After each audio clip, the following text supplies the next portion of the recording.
Hello students, मेरा नाम धीरज Mohan Dwivedi and स्वागत है आपके फेवरेट चैनल मैग्नेट ब्रेन्स पर। मैग्नेट ब्रेन्स एक ऐसा चैनल जहां पर आपको मिलता है बिल्कुल फ्री ऑनलाइन एजुकेशन और वो भी एक क्वालिटी एजुकेशन। तो चलें, आज हम शुरू करेंगे आपके क्लास 12 का जो चैप्टर है, chapter number 11, that is dual nature of radiation and matter. और आज हम देखने वाले हैं उसका बहुत ही important topic, that is photoelectric equation. Previous video में मैंने बताया था आपको फोटो इलेक्ट्रिक इफेक्ट, है ना। तो अब उसी से रिलेटेड है आपका फोटो इलेक्ट्रिक इक्वेशन। ठीक है, तो शुरू करें अपन। चलो मेरी बात को सुनना ध्यान से।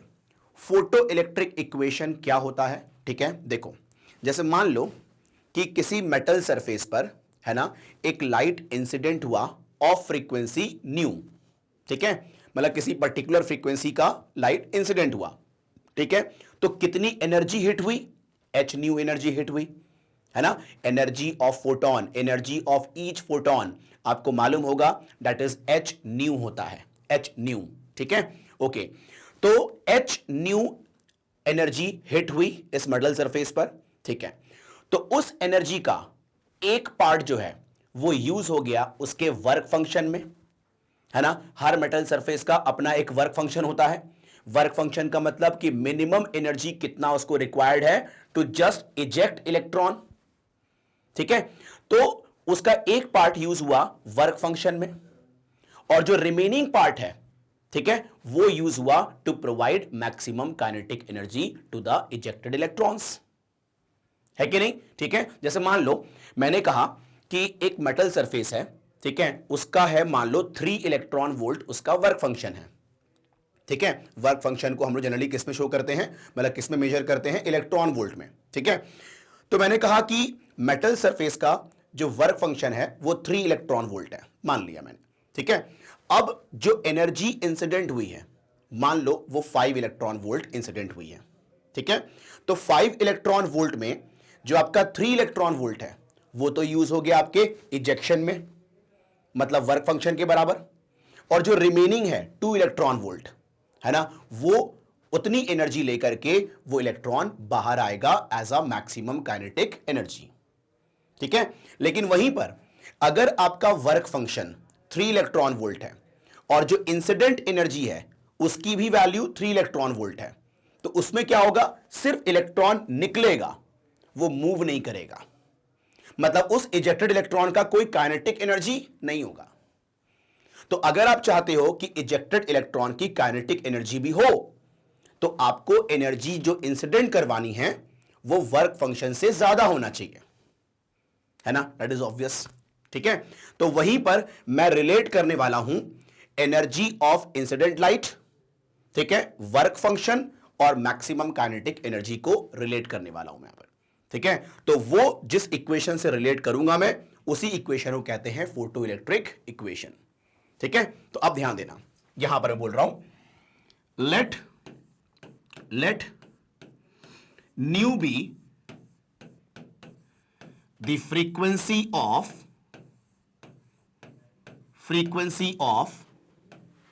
incident light। ठीक है, अब ध्यान देना, यहां पर अगर न्यू फ्रीक्वेंसी है इंसिडेंट लाइट का, तो कितना एनर्जी हिट हुआ है? तो एनर्जी कितनी हुई हिट हुई यहां पर? H new. ठीक है, तो h nu is the energy of incident light. Clear है? अच्छा, ये जो एच न्यू है ना, ये एक फोटोन की एनर्जी होती है।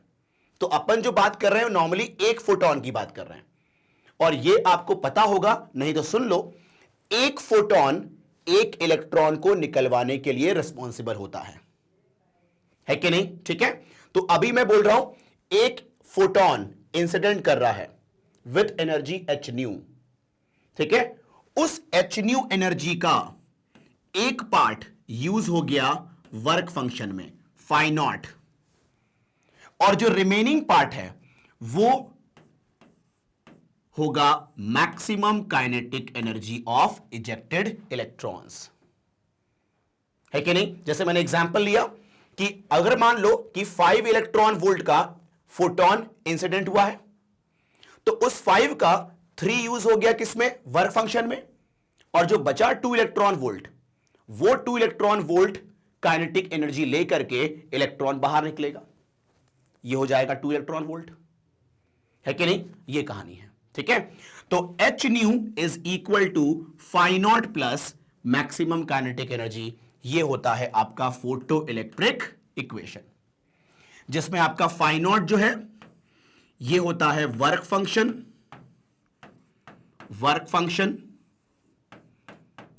ठीक है। और हम फाई नॉट को लिखते हैं एच इंटू न्यू नॉट, ठीक है। देखो ये फाई नॉट क्या होता है? वर्क फंक्शन, मतलब minimum amount of energy required to eject electron, to emit electron, है कि नहीं? तो अगर हम फाई नॉट को फ्रीक्वेंसी के टर्म्स में लिखें तो उसको लिखते हैं हम लोग एच इंटू न्यू नॉट। तो अगर ये मिनिमम एनर्जी है तो इसमें जो फ्रीक्वेंसी होगी वो भी मिनिमम फ्रीक्वेंसी होगी, ठीक है। तो ये जो आपका न्यू नॉट है, ठीक है, न्यू नॉट ये होता है थ्रेशोल्ड फ्रीक्वेंसी, ठीक है, threshold frequency. Is it clear? है कि नहीं? मतलब ये मिनिमम फ्रीक्वेंसी है जितनी की लाइट तो इंसिडेंट होनी ही चाहिए या फिर उससे ज्यादा होनी चाहिए। Is it clear? ठीक है। तो वर्क फंक्शन को हम लिखते हैं H into threshold frequency. Clear है? ठीक है।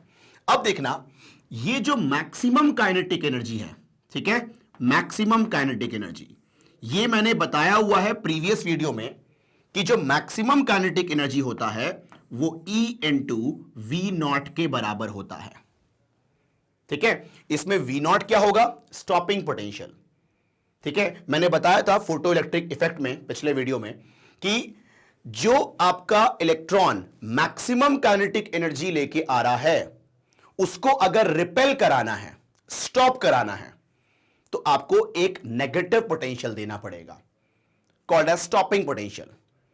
तो स्टॉपिंग पोटेंशियल देना होगा, तो उस स्टॉपिंग पोटेंशियल से कितनी एनर्जी दी आपने?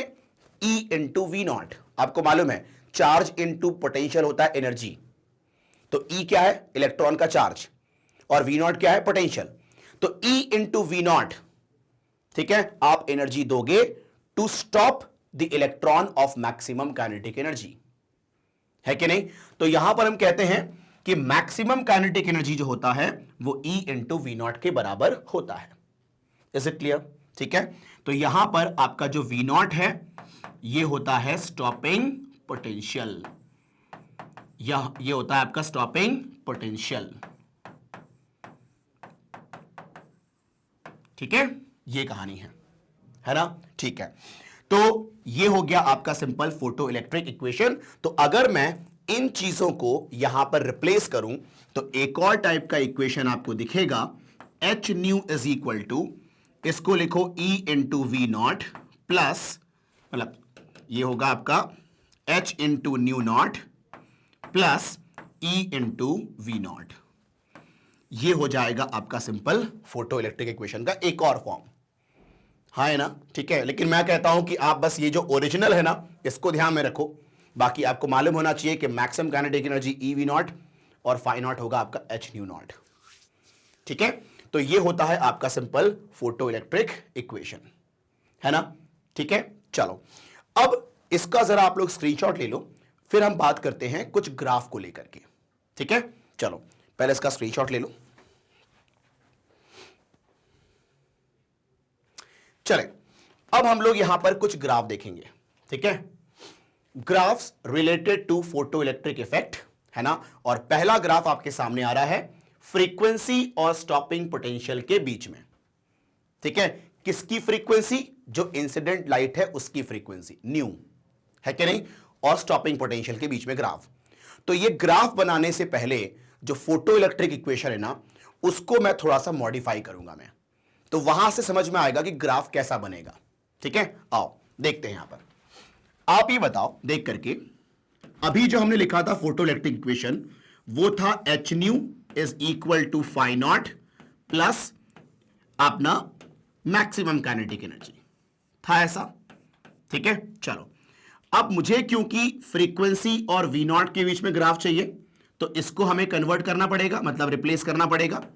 तो ये है आपका फाई नॉट, इसको फाई नॉट ही छोड़ दो और इसको लिखो E इंटू वी नॉट, ठीक है, और ये हो गया एच न्यू, है ना, ठीक है। अब मेरी बात को सुनना ध्यान से, यहां पर देखो, यहां पर आप ये करो कि वी नॉट की वैल्यू जरा निकालो, ठीक है। तो एक काम करो, h nu minus phi naught is equal to E into V naught लिख सकते हैं क्या, है ना, ठीक है। तो अब बताओ जरा, वी नॉट की वैल्यू हम क्या लिख सकते हैं, ई को डिवाइड करेंगे तो ये दोनों में डिवाइड होगा, H upon E into nu minus phi naught upon E, ठीक है। तो मैंने यहां से वी नॉट की वैल्यू निकाल ली, क्लियर। अब जरा देखो ध्यान से, मुझे वी नॉट और फ्रीक्वेंसी के बीच में ग्राफ चाहिए, तो आप बताओ ये लीनियर इक्वेशन है कि नहीं। और अगर मैं इसको रिलेट करूं y equal to M X plus C, जो आपकी स्ट्रेट लाइन की इक्वेशन होती है, तो आप बताओ v नॉट y एक्सिस पर, न्यू x एक्सिस पर, तो ये जो आपका m है, इस m को कहते हैं स्लोप ना, तो यहां पर स्लोप का रोल कौन करेगा, h अपॉन ई, ठीक है। और ये जो आपका y इंटरसेप्ट है वो कितना होगा, माइनस फाई नॉट अपॉन ई। तो आप ये बताओ, ये एक स्ट्रेट लाइन को रिजेंबल कर रहा है ना ये, तो जो ग्राफ होगा between V naught and nu वो होगा स्ट्रेट लाइन, और उसका इंटरसेप्ट होगा minus phi naught by E, और उसका स्लोप होगा एच बाई ई। और ये बताओ, जो स्लोप है एच अपॉन ई, एच एक कांस्टेंट है और ई भी एक कांस्टेंट होता है, तो स्लोप यहां पर कांस्टेंट है, और वैसे भी स्ट्रेट लाइन का स्लोप क्या रहता है, कांस्टेंट रहता है, ठीक है।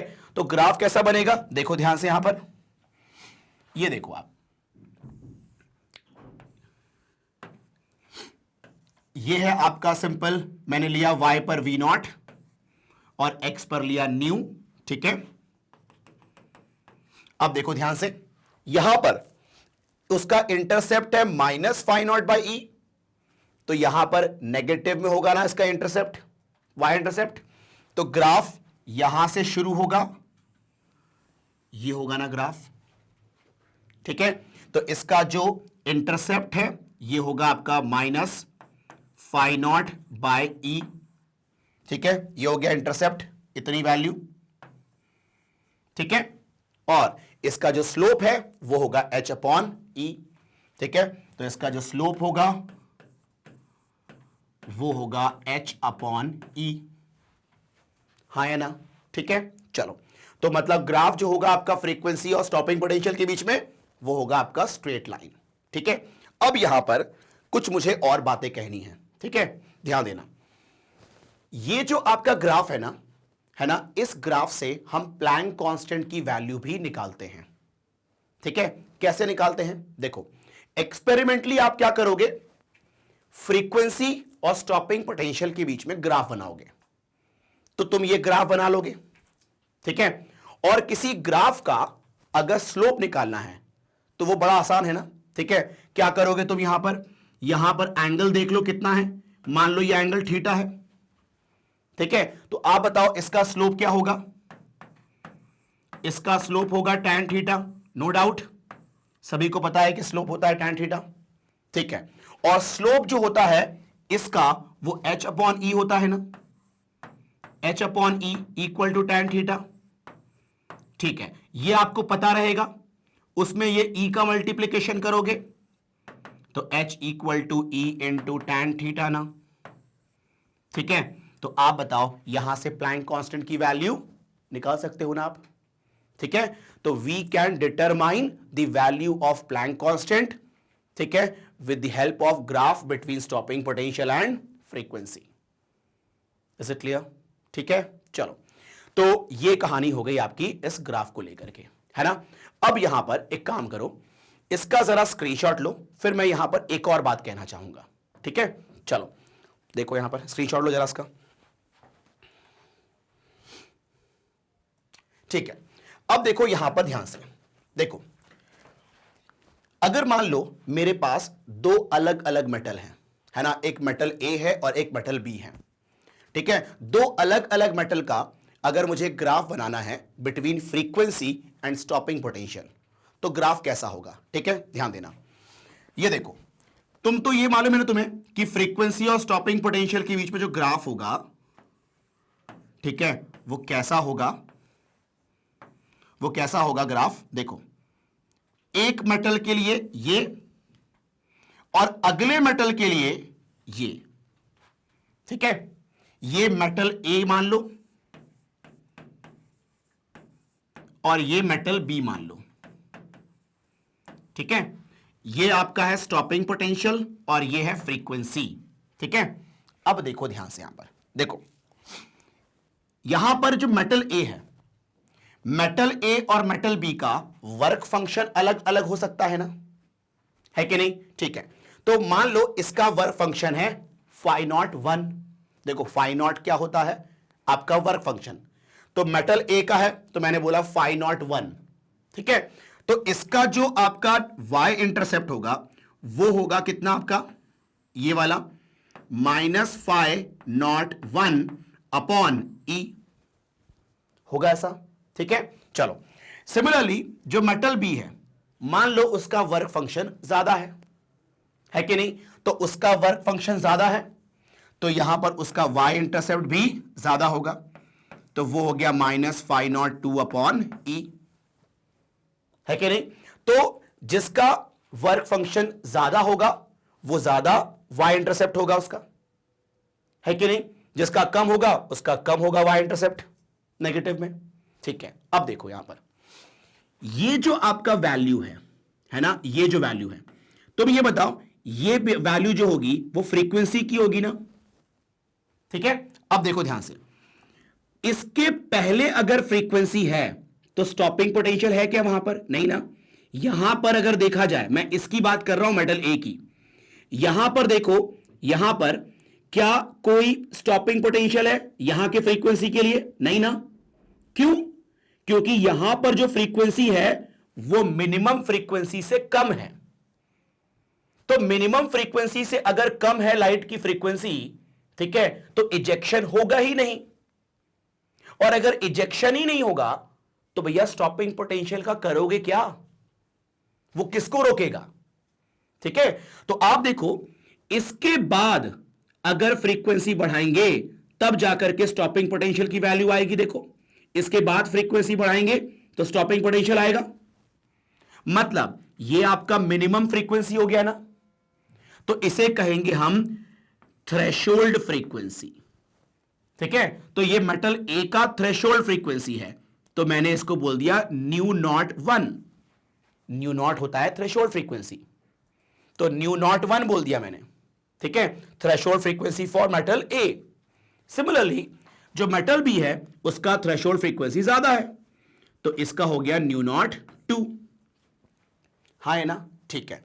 अब मेरी बात को सुनना ध्यान से, ये जो मेटल ए और मेटल बी का जो ग्राफ बनाया है मैंने एक ही ग्राफ में, ये दोनों आपस में पैरेलल होते हैं। अब भाई पैरेलल क्यों होते हैं, क्योंकि दोनों का स्लोप सेम रहता है, और आपको मालूम है कि अगर ग्राफ के स्लोप सेम हैं तो वो आपस में पैरेलल ही होंगे, है कि नहीं। अब स्लोप सेम क्यों, क्योंकि जो स्लोप होता है ना वो तो होता है भाई सिंपल h अपॉन ई होता है, ठीक है। तो कोई भी मेटल हो सबके लिए h और e सेम ही तो रहता है कि नहीं, ठीक है। तो ये कहानी है, तो यहां पर आपका ये दोनों आपस में क्या रहेंगे, पैरेलल रहेंगे, इज इट क्लियर, ठीक है। चलो, तो अब एक काम करो, आप इसका स्क्रीनशॉट ले लो, फिर हम बढ़ते हैं नेक्स्ट ग्राफ की तरफ, ठीक है।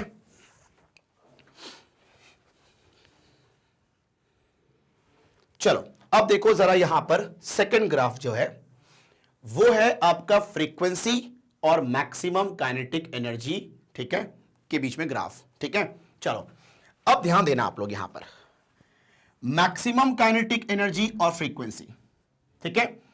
देखो जितनी ज्यादा फ्रीक्वेंसी की लाइट आप हिट कराओगे उतना ज्यादा काइनेटिक एनर्जी लेके इलेक्ट्रॉन बाहर आएगा, ठीक है। मतलब यहां पर हम यह कहेंगे कि maximum kinetic energy is directly proportional to frequency of incident light, ठीक है। अब डायरेक्टली प्रोपोर्शनल है तो यहां पर भी क्या मिलेगा, स्ट्रेट लाइन, ठीक है।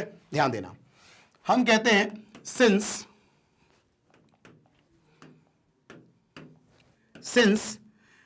maximum kinetic energy of emitted electron is directly proportional to what? Frequency, है ना, ये डायरेक्टली होता है प्रोपोर्शनल। क्लियर है कहानी? ठीक है, तो अब अगर मुझे इनके बीच में ग्राफ बनाना है तो ग्राफ कैसा बनेगा? ठीक है, चलो तो अब देखते हैं यहां पर ग्राफ कैसा बनेगा। ठीक है, ध्यान देना।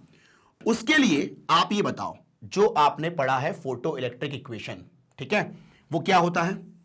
H nu is equal to phi naught plus what? Maximum kinetic energy. ठीक है, अब आपको फ्रीक्वेंसी और इसके बीच में ग्राफ चाहिए, है कि नहीं? तो हम क्या करेंगे, ये जो आपका न्यू है इसको अकेला कर देता हूं मैं, ठीक है, या ये भी कर सकते हो आप यहां पर, ये तो ऑलरेडी अकेला है ना, इसको बस यहां शिफ्ट कर दो, ऐसा कर लो। तो यहां देखो क्या मैं लिख सकता हूं, maximum kinetic energy is equal to h nu minus phi naught, हाँ है ना? ठीक है, तो अब देखो ध्यान से यहां पर, ये फिर से y is equal to M X plus C का फॉर्मेट है कि नहीं? लेकिन इस बार जो स्लोप होगा वो h होगा और जो y इंटरसेप्ट होगा वो माइनस फाई नॉट होगा। ठीक है, तो अब अगर मैं ग्राफ बनाता हूं तो ये देखो, मैं यहां पर y पर ले रहा हूं मैक्सिमम काइनेटिक एनर्जी और x पर ले रहा हूं मैं फ्रीक्वेंसी ऑफ इंसिडेंट लाइट, है ना? ठीक है, अब देखो यहां पर जो आपका y इंटरसेप्ट है वो नेगेटिव में है, तो ऑब्वियस ही बात है नेगेटिव से शुरू होगा ग्राफ, ऐसा होगा ना ग्राफ। ठीक है, और बात भी सही है यहां पर देखो, ठीक है, अब ये जो आपका नेगेटिव यहां पर आपका जो y इंटरसेप्ट है वो कितना हो जाएगा? Minus phi naught. ठीक है, तो ये ग्राफ हो गया between what? Maximum kinetic energy and incident frequency. अच्छा, यहां पर जो स्लोप है वो मैंने बताया आपको अभी कि जो स्लोप होगा यहां पर वो रहेगा आपका h ओनली। ठीक है, तो यहां पर स्लोप कांस्टेंट है बिकॉज h है ना, और वैसे भी ये स्ट्रेट लाइन इक्वेशन को रिजेंबल कर रहा है ना, तो यही ग्राफ होगा आपका। ठीक है, तो ये हो गया आपका सेकंड ग्राफ। तो आप लोग जरा इसका स्क्रीनशॉट लें, फिर हम बात करते हैं थर्ड ग्राफ को लेके। ठीक है, चलें अब देखिए यहां पर जो थर्ड ग्राफ है, देखो थर्ड ग्राफ किसके बीच में करना है? फ्रीक्वेंसी और फोटो इलेक्ट्रिक करंट के बीच में। ठीक है, तो अब मेरी बात को सुनो, ये जो फोटो इलेक्ट्रिक करंट है ना, वो उसकी value frequency of incident light पे डिपेंड नहीं करती है। फोटो इलेक्ट्रिक करंट जो है ना वो डिपेंड करती है इंटेंसिटी के ऊपर, ना कि फ्रीक्वेंसी के ऊपर। ठीक है, तो यहां पर हम कहेंगे कि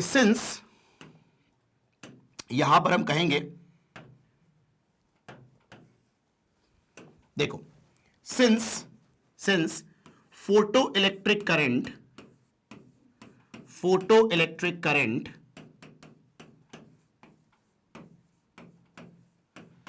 is independent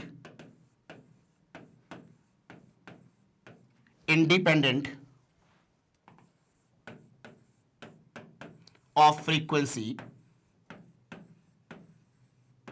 ठीक है, तो यहां पर जो आपका ग्राफ है ये आपका मान लो फोटो इलेक्ट्रिक करंट है और ये फ्रीक्वेंसी है। तो यहां पर देखो, यहां पर कुछ फ्रीक्वेंसी के लिए तो करंट फ्लो करेगा नहीं, ठीक है, क्योंकि आपको मालूम है कि एक मिनिमम फ्रीक्वेंसी के बाद ही है ना वहां पर करंट फ्लो करेगा, बिकॉज मिनिमम फ्रीक्वेंसी के बाद ही है ना वहां पर क्या होगा? इलेक्ट्रॉन एमिट होंगे। तो मान लो कि उस पर्टिकुलर मेटल का थ्रेशोल्ड फ्रीक्वेंसी न्यू नॉट है, उसके बाद जैसी थ्रेशोल्ड आया और करंट की वैल्यू तुरंत मैक्सिमम होगी और फिर कोई डिपेंडेंसी नहीं होगी फोटो इलेक्ट्रिक करंट का फ्रीक्वेंसी के ऊपर। तो अबव थ्रेशोल्ड फ्रीक्वेंसी है ना, current is independent of frequency. ठीक है, तो graph will be like this. Clear है? ठीक है, तो हॉरिजॉन्टल तो होना ही है बिकॉज ये डिपेंड नहीं कर रहा इसके ऊपर, लेकिन यहां से थोड़ा सा दूर, क्योंकि जो भी कहानी होगी फ्रीक्वेंसी के केस में वो अबव थ्रेशोल्ड होती है। ठीक है, चलो तो ये हो गया आपका थर्ड ग्राफ, आप लोग इसका स्क्रीनशॉट ले लें, फिर हम देखते हैं फोर्थ ग्राफ। चलो अब देखो यहां पर जो फोर्थ ग्राफ है, intensity and stopping potential V naught graph. ठीक है, तो मेरी बात को सुनना, जो आपका स्टॉपिंग पोटेंशियल है, ठीक है, वो इंटेंसिटी पे डिपेंड नहीं करता है। स्टॉपिंग पोटेंशियल डिपेंड करता है फ्रीक्वेंसी के ऊपर।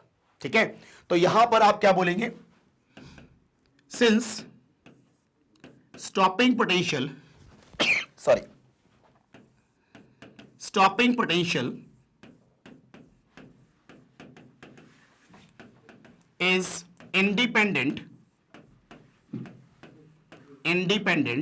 of intensity।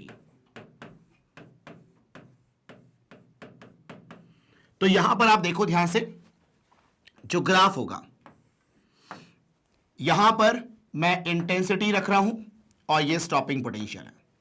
तो भले आप इंटेंसिटी बढ़ाते जाओ, स्टॉपिंग पोटेंशियल की वैल्यू क्या रहेगी, सेम रहेगी, है कि नहीं। ठीक है, तो ये कहानी है। तो ये हो गया आपका सिंपल फोर्थ ग्राफ। तो अब आप इसका स्क्रीनशॉट ले लें।